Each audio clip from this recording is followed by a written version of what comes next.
You are now Al live. aire. Yes, baby. Estamos al aire. ¿Cómo van? ¿Cómo van todos? ¿Qué dice la gente? ¿Bien o no? Bueno, como ya saben, creo que ya lo dijimos y era bastante obvio, estamos en cuarentena. Y Pasándola rico. es una gran oportunidad para hacer esto. Creo que hacía rato tenía ganas de hacer esto y sobre todo con esto que vamos a hablar, que es A la orilla de la luz, el libro del Moncho, libro de Simón, que ojalá sea la primera de muchas entrevistas. 100%, pues que les voy a contar un dato que ustedes no saben. Y es que Juan Pablo Villamil, acá presente, es un gran entrevistador. Como que hablamos, no, pilas, ahorita estábamos hablando un poco como de lo que vamos a hablar y todo, y Papo me empezó como a contar lo que me quería preguntar sobre el libro.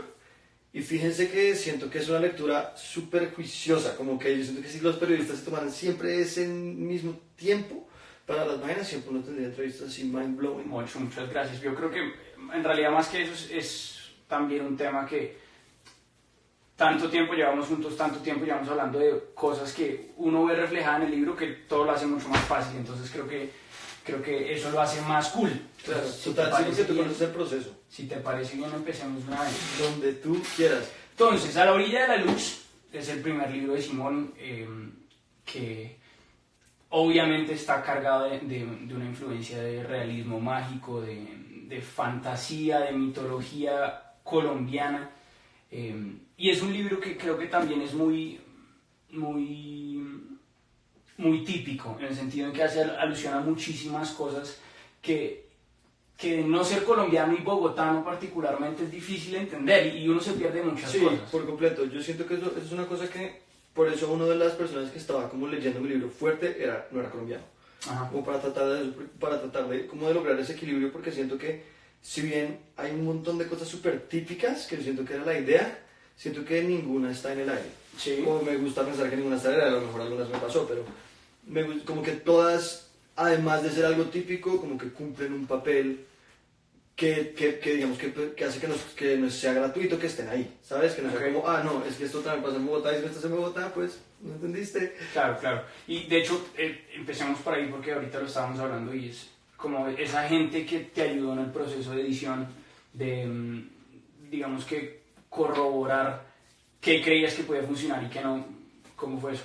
¿Con quiénes estuviste? Pues mira, yo creo que hubo como 3 lectores principales y luego hubo como un gran círculo de gente a quien yo le mandaba el libro y recibía comentarios. Uh-huh. Los 3 lectores son Ricardo Dávila, que es un amigo de la universidad y es un escritor de teatro así monstruo, o sea, La Casa de Atrás se llama su grupo de teatro y es así, unas cosas, son muy buenos. Entonces tuve la suerte de que Ricardo me ayudara. Luego está Laura Vargas, que tú la conoces, es Sí. mi mejor amiga de toda la vida, o sea, de esos que son como literalmente hermanos, además tenemos el mismo apellido, entonces no se vayan a confundir. Y tercero, Pablo Calazo, que es el cuñado de Natalia, y él es director en Televisa y es un crack, digamos que él es el argentino, el que te digo que me ayudó muchísimo. Y creo que para mí eso es como el gran aprendizaje de haber escrito el libro, porque yo siento que hay producto de aprendizaje y para mí fue eso, aprender a hacer edición, a dictar o intentarlo. Que además yo creo que es una cosa muy bonita porque este libro está muy cargado de Simón, pero que realmente es Simón, ¿no? Como de la gente que te rodea, de muchas referencias que a lo mejor también la gente se pierde, como por ejemplo esta cámara que tenemos acá, ¿no? Como que la gente también está inmersa en el libro, pero por ejemplo esta cámara. Háblanos de esa cámara, Simón. A ver, en 2 de los cuentos hay referencia a una cámara Nikon F, que a mí siempre me pareció una cámara muy divertida. No sé si la palabra sea divertida, a mí me parece divertido, pero porque esta era una cámara de reportajes de guerra. Como que era una cámara que primero tenía que soportar que te la llevaras a condiciones súper densas, y 2, que también con esta cámara se tomaron fotos como de un drama humano muy serio, ¿sabes? Como que la guerra es una cosa que yo siento que uno subestima, como que... Sí, y Colombia está muy marcado por la guerra. Por completo. Y yo creo que ese tipo de cosas, como esa memoria colectiva del conflicto armado colombiano, yo siento que está acá un poco por eso, porque es una cámara de guerra y me parece que es bonita y además cuando las cosas las hacían para durar, pues todavía están acá. Claro. Pero siento que también está en el libro, todo como toda esta carga, siento que hay que saber usarla. Pues. Y que además este elemento creo que abre paso también a hablar de una cosa que, bueno, creo que es bastante obvio, pero creo que Simón lo aborda de varias maneras y es cómo se entrelazan los cuentos, un poco, ¿no? Creo que hay elementos recurrentes, hay, digamos que personajes que se cruzan en cuentos, bueno, en algunos cuentos, hay, por ejemplo, la cámara también, pero también, y te lo comentaba ahorita, creo que más allá de eso hay otros cuentos que también se relacionan un poco, a ver, no sé si fue consciente o inconsciente, pero un poco más desde las ilustraciones y que no sé si a lo mejor eso da como la idea de que algo en común tienen esos cuentos también, ¿no? 100%. De hecho, como que tú ahorita estamos hablando de justo dos ilustraciones que son la de Ombligo y la de mis amigos. Que, digamos que para mí una de las cosas con las que yo quería jugar y creo que es una como las grandes influencias de todas las cosas japonesas que me he metido en la cabeza desde pequeño, es como la idea de este mundo paralelo, ¿sabes? Como que el plano de la realidad y como el plano de la fantasía, entre comillas. Pero siento que hay formas distintas de tratarlo, ¿sabes? Como que si tú estás en el plano de la fantasía, estás escribiendo fantasía. Si estás en el plano de la realidad, estás escribiendo, pues, ficción, realismo. Y si estás en la mitad, ya hay un montón, digamos que de matices. Puedes estar en el realismo mágico, que es como ese punto en la mitad, ¿sabes? Como que puedes estar un poquito más abajo de la realidad, que es como el realismo alterado, ¿sabes? Sí. Que es como cositas que pasan, aunque no necesariamente son puramente mágicas. Y yo creo que esta idea del mundo paralelo fue lo que yo traté de retratar en estas ilustraciones. Si te fijas, todas son... Es que no sé... A ver, busquemos alguna para que la gente vea. Ahí están mis amigos. Ahí está. Sí, pues es una... O sea, es la misma imagen y está movida. Claro, como superpuesta, ¿no? Exacto. Entonces, como que para mí eso era una de las cosas que ahí sí conscientemente quería mostrar. Era como la idea de que en ese cuento a lo mejor hay un salto fuerte. Y esto es Ombligo, por ejemplo, también, ¿no? Sí. Que hay un salto fuerte entre planos. Ok, entre mundos. Chévere. Hablamos ahorita, bueno, hablando de las ilustraciones y de cuentos que se relacionan entre sí. Hay dos que se relacionan y que una ilustración en particular me llama la atención. Y son Mis amigos también y Axila Matutina. Axila Matutina, y se lo comentaba a Simón ahorita, que no sé por dónde está. Más adelante está. Axila Matutina, esa, es una ilustración que no sé si... A ver si se alcanza a ver desde ahí. A ver, ¿se ven? Suave. A ver, le echamos un acerquismo. Tim, es esta. Bueno, lo que ven abajo, donde dice Axila Matutina... Justo esto. Corrígeme, Simón, si estoy diciendo mentiras, pero yo creo que hace referencia a ese clásico cartel de bus bogotano, bueno, bus colombiano. Sí, ¿no? 100%. Que juega un papel importante dentro de este cuento.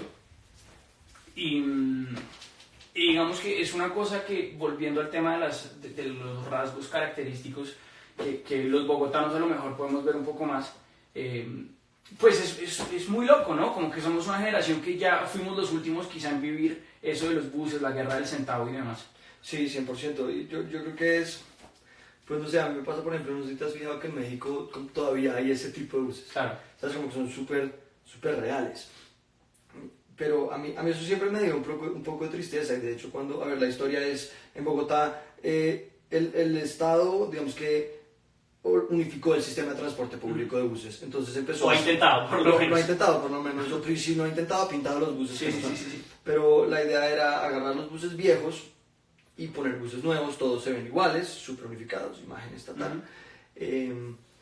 Pero es que antes los buses eran un poco como lo que pasa en México, son pintados, como que cada conductor lo decoraba como a él le gustaba. Entonces como que montarse en un bus era un poco entrar en un mundo de cultura popular muy interesante, como que era justo lo que ese conductor le gustaba de ese bus. Pero siendo sinceros también es un poco una desgracia. O sea, ese mundo del bus público pues era complicado, ¿no? No, tiene todo el sentido que un tío lo unificara, ¿no? Exacto. No, pero me refiero más a que con ese comentario iba al hecho de que ese bus y esa atmósfera de el bus Germania que iba a la universidad o lo que fuera, ¿no? Es una atmósfera muy propicia para el cuento. Sí, por completo. O sea, claro, es que esa también es un poco la idea. porque es que yo siento que eso, es que yo no sé si tú alguna, o sea, yo en la universidad me fui muchas veces en bus, muchas veces en bus, y cuando uno iba con alguien, que tener una conversación en el bus era súper incómodo, o sea, claro. Entre que uno no cabe en la silla, claro. Entre que el bus frena y se para entre las paradas, la gente que se monta, exacto, todo, ¿no? El ruido, la música, los olores, todo. Como que literal, o sea, ese es el título del cuento, ¿sabes? Sí, no, total, más claro no puede ser. Y hablaba también con Simón de que está cargado de colombianismos, al punto que no sé si fue tan así, pero la escogencia de los nombres, Ricardo, Jairo, un montón de nombres, ¿no? Que también son muy colombianos y que yo creo que a la larga también ambientan muy bien el libro. Yo creo que yo estoy en la misma página que tú frente a los nombres, como que la idea era que sonaran a nombres de un colombiano cualquiera, ¿sabes? Sí. Pero fíjate que me pasó una cosa extraña y es que yo siento que unos sobreestimamos el nivel de exclusividad. Jairo es uno que no ha sido fácil encontrar en otros países, pero creo que el resto son más internacionales de lo que creíamos. Sí, por lo menos de Latinoamérica, que siento que además eso me gusta un montón, porque yo siento que por lo menos habiendo estado un montón de tiempo en Ciudad de México, como que yo siento que la vida de la capital latinoamericana es relativamente parecida. Ya. Entonces al mismo tiempo siento que al hablar de Bogotá le estoy hablando a un montón de personas que puede que no conozcan Bogotá, pero digamos que conocen un poquito esas dinámicas de la calle, digamos que creo que realmente Ecuador, Colombia, Venezuela, un poco Perú, ¿sabes? Como Centroamérica con certeza, México, yo creo que el Cono Sur a lo mejor tiene otras cositas, pero digamos que por lo menos esa parte, siento que sé que le estoy hablando, ¿no? Porque lo he hablado con gente de distintos países y siento que eso me ha parecido bonito, como que por más de que no entiendan exactamente la referencia puntual, como que sí alcanza a traducirse la idea de lo que está pasando. Que está chévere. Entonces eso me ha gustado mucho, como que recibo comentarios chéveres de eso. Bueno, varias cosas. Yo cometí, no sé si el error, pero el atrevimiento de leérmelo en desorden, por dos cosas. Bueno, más bien, no, esto abre dos preguntas. La primera es, háblame de la importancia de leerlo o no en orden, que yo creo que ahí la pude haber embarrado. Y la segunda, que también quería que habláramos de eso, es que yo lo leí en desorden porque había cuentos que ya me había leído en el proceso pues no de edición, pero de creación, ¿no? Sí. Y como que me intrigaba saber cómo habían quedado unos, quería saber si, bueno, este ya me lo leí y sé que está relativamente igual, a lo mejor empiezo con otro. Entonces sí, cuéntame un poco de esas dos cosas. Yo creo que por ser un libro de cuentos, el orden, uno tiene que, por lo menos yo creo que uno tiene que escribir con la idea de que se puedan leer en desorden, ¿sabes? Porque siento que también eso es parte de la magia del libro de cuentos. Sí. Que tú puedes llegar a uno e irte. Yo creo que para mí como que, aunque pues de hecho el libro tiene dos órdenes planteados. Tienes el del índice, que está en cuenta regresiva, que es la forma que narrativamente tiene más sentido para contar una historia grande a partir de ventanitas a distintas historias más pequeñas, ¿sabes? Entonces eso se puede contar así, que es ese orden. Y luego entre los cuentos hay como hojas en negro que dicen como faltan X días, faltan Y días. Ese es el orden cronológico en el que uno podría, si quisiera leérselo. O sea que yo pensé en tres órdenes. El cronológico, que es como todo pasa en orden, que siento que funciona de otra manera, como que no necesariamente el clímax está donde uno narrativamente le parecería que es el mejor lugar, pero también siento que es una forma de leerlo. Y la otra es la que tú hiciste, que es en desorden, que yo siento que tiene una ventaja y una desventaja. Siento que la ventaja es que ves cada cuento como una unidad. Que por eso es que, no sé si te acuerdas que te hablaba de que para mí la idea de la constelación de cuentos es como súper clara. Es como, si miras desde afuera tienes que poder ver una imagen, pero si te acercas, pues cada estrella es individual, ¿sabes? Sí. Entonces poder lograr que eso sucediera, siento que en la idea de que alguien pudiera leerlo en desorden, me pasó que yo, como que cuando estaba escribiendo, tenía como los cuentos en dos grandes categorías. Unos eran cuentos autosostenidos, y los otros eran cuentos que necesitaban de una manera u otra que un cuento fuera primero, ¿sabes? Entonces creo que lo que termina pasando cuando uno lo lee en desorden es que puede que llegue un momento en el que entres a un cuento y de pronto haya una cosa que se siente muy de la nada, ¿sabes? Como, no sé, por ejemplo, en Melodía Estéreo, y acá, no sé, no es un spoiler per se, no es un spoiler grande, pero es algo que sucede en el cuento. Llega alguien a la tienda de cámaras con esta cámara. Y dentro de ese cuento, esa escena, digamos que no cumple un papel mucho mayor. Pero en otro cuento... Claro, digamos que cumple un papel que yo siento que es de setear una atmósfera por un lado y cumple, y digamos que cumple también el papel de tratar de que todo se sintiera lo más real posible en ese sentido. Porque claro. yo creo que fue como gente normal haciendo cosas normales. Comiendo empanadas, exacto, escuchando Melodía Estéreo. Exacto, y que cuando pasaran cosas medianamente extraordinarias, como que se sintiera el cambio, pero que se mantuviera en el plano de la vida normal de un bogotano. Sí. Siento que esas escenas también ayudan, como que es una cosa que a mí siempre me ha parecido como que me cuestiona mucho, y es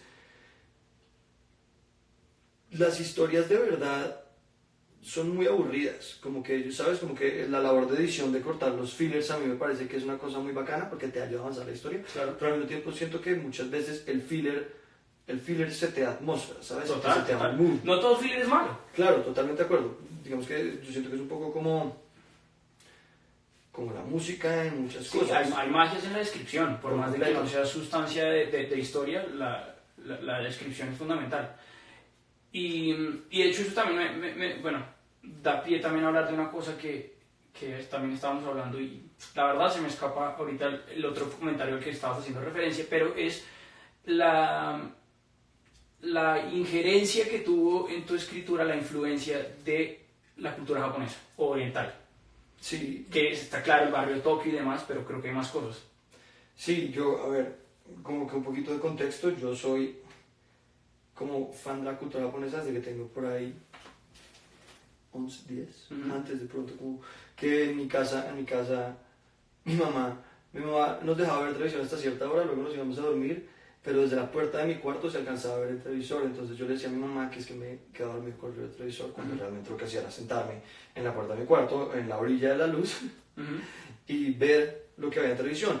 Y siempre ponía un canal que acá se llamaba Locomotion, no sé si te acuerdas. Sí, sí, claro. Que era como de animación para adultos, como tipo cartoons, tipo Ren y Stimpy, ¿sabes? Mucho anime. Sí. O más que para adultos, para niños grandes, que yo debía tener 7 u 8, 9.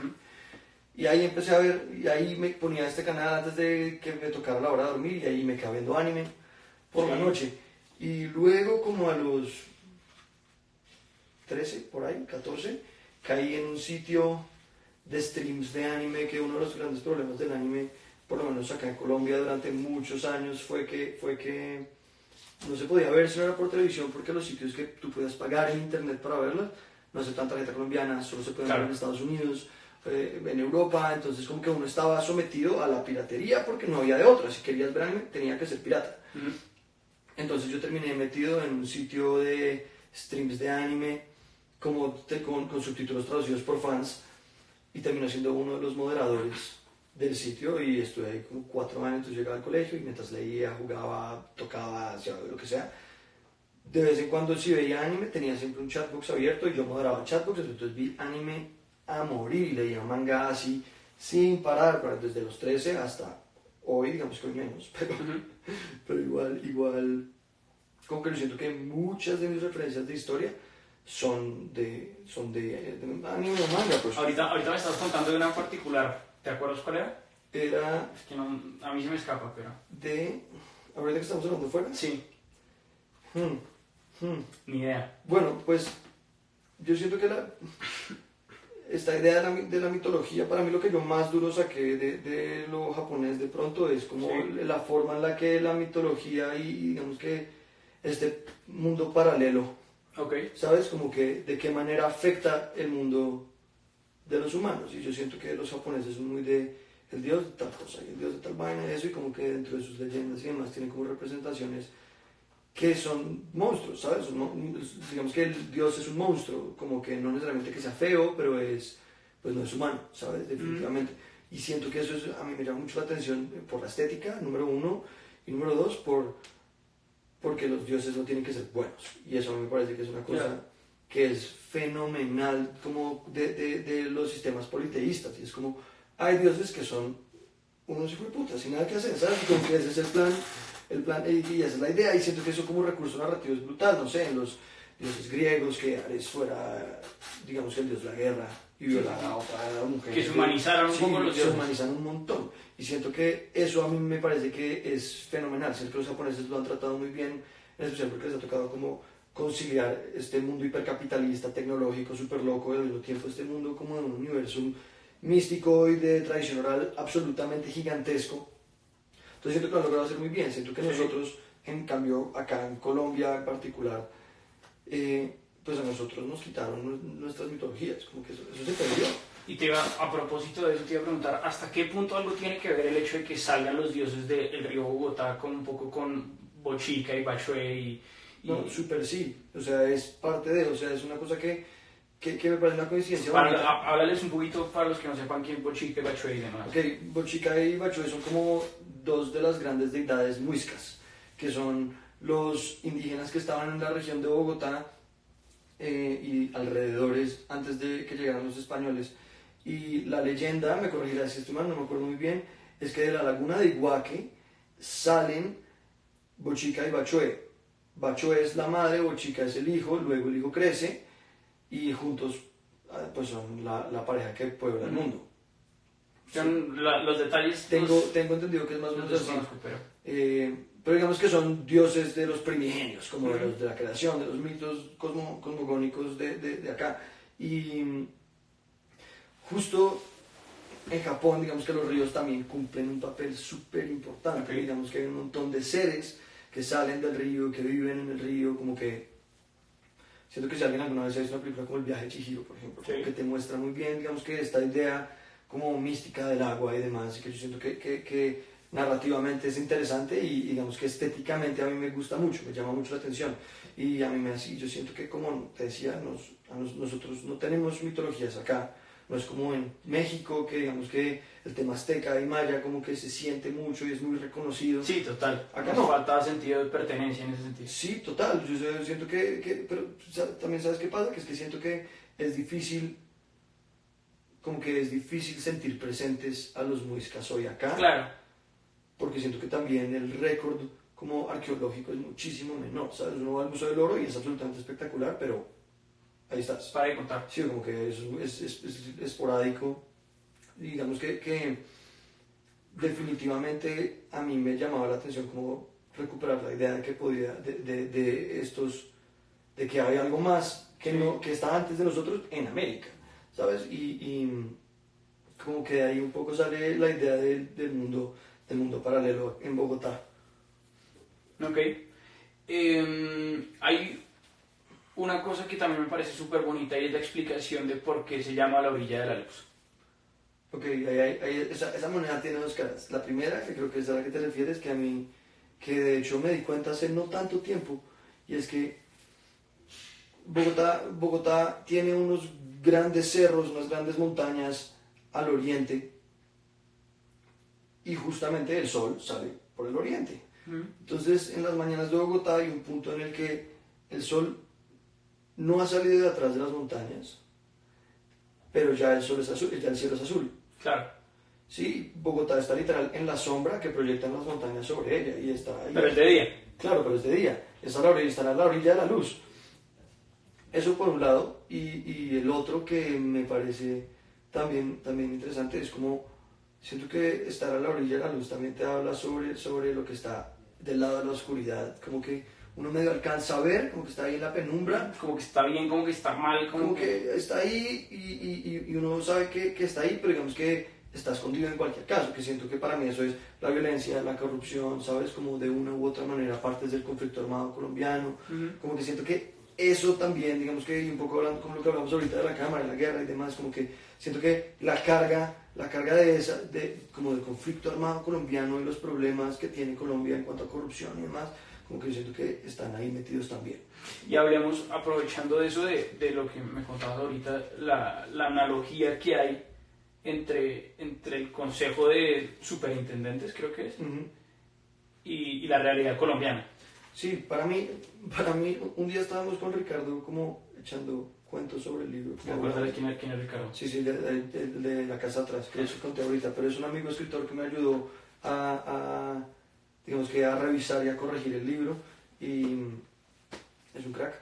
Y el tipo, estábamos hablando de cómo uno primero debería escribir y luego debería analizar. Uh-huh. Y nos dimos cuenta de que había una coincidencia afortunada o desafortunada tal vez entre la palabra paranormal y la palabra paramilitar, y es que comparten raíz, ¿sabes? Y ambos hablan de lo paralelo, de ese otro mundo que, ¿sabes? Que tú no puedes ver, que está literal escondido entre las montañas acá en Colombia, ¿sabes? Y siento que poder agarrarme de esa idea de lo paramilitar y lograrlo meter de una manera mucho más sutil, obviamente, pero siento que igual fuerte como dentro del libro, me llama mucho la atención porque siento que además es un tema difícil de tratar. Por ejemplo, no sé, hay un par de cuentos que hablan como explícitamente de como catástrofes del conflicto armado colombiano, como lo son los falsos positivos, claro, ¿sabes? O lo son las desapariciones,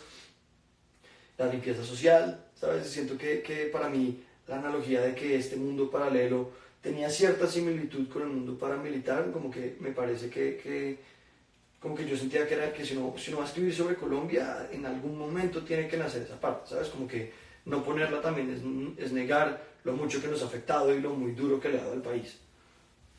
Pues muchas gracias, creo que ha sido mucho más de lo que creo que la gente pensaba que había en este libro. Entonces me parece muy cool. ¿Hay algo más que quieras decir a la gente? ¿Para cuándo el segundo libro? No, marica, el segundo, pues siento que tengo una gran idea ahorita para escribir un segundo libro que no les voy a contar, pero... Okay.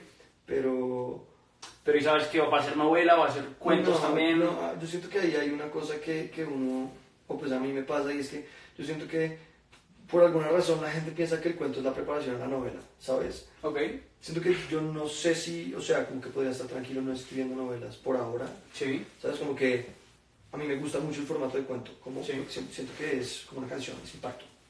O sea, no, pues, tienes que agarrar a la persona en las primeras 5 páginas, porque si no lo agarras en las primeras 5 páginas, te jodiste. Como que hay novelas que se dan el lujo de no hacer eso, y yo siento que eso es como que es distinto, es otra forma narrativa. Siento que esto permite otro tipo de experimentación, ¿sabes? Como que siento que, no sé, a mí, yo soy muy fan de los cuentos desde que soy muy pequeño. Sí. Y es como el formato que me gusta. O sea, a mí me gusta mucho leer el cuento y me gusta mucho escribirlo. Como que creo que lo más largo que me llama la atención escribir por ahora, a lo mejor son como noveletas, como novelas breves. Sí. Que siento que hay, digamos, un par de cuentos que en algún punto estuvieron en ese largo, en ese largo, pero definitivamente creo que por ahora voy a intentar mantenerme todo el cuento. Siento que quiero experimentar más en ese formato. Pues así que nada, muchas gracias. No, mi perro se ve el entrevistador. Y que nada, ya saben, A la orilla de la luz de Simón Vargas, está brutal. Léanselo en estos días, aprovechen, quédense en casa y lean. Y nada, les mandamos un abrazo. Diviértanse, pásenla rico, quédense en su casa, no salgan. Cuiden a su familia y a sus amigos. Besos. ¿Estamos? End. Y este momento incómodo en el que nos ha acabado, porque ya se acabó. Sí, are you sure? End now, ¿sí o no? Sí.